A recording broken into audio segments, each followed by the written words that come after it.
மாவட்டம் முழுவதும் கடந்த சில நாட்களாக பெய்து வரும் கனமழையின் காரணமாக ஆண்டிப்பட்டி அருகே உள்ள வைகை அணை நேற்று அதன் முழு கொள்ளளவான 71 அடியை எட்டியது. இதையடுத்து வைகை அணையிலிருந்து வினாடிக்கு 3106 கன அடி தண்ணீர் உபரி நீராக வெளியேற்றப்பட்டது.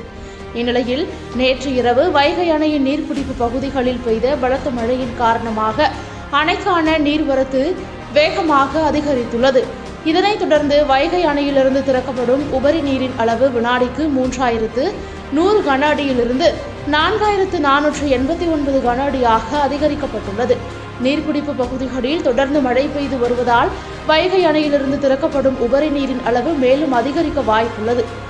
வைகை அணையிலிருந்து கூடுதலாக தண்ணீர் திறக்கப்பட்டுள்ளதால் பொதுமக்கள் யாரும் ஆற்றில் இறங்க வேண்டாம் என பொதுப்பணித்துறையினர் எச்சரிக்கை விடுத்துள்ளனர். மேலும் தேனி, மதுரை, திண்டுக்கல், விருதுநகர், சிவகங்கை உள்ளிட்ட 5 மாவட்டங்களுக்கு வெள்ள அபாய எச்சரிக்கை விடுக்கப்பட்டுள்ளது.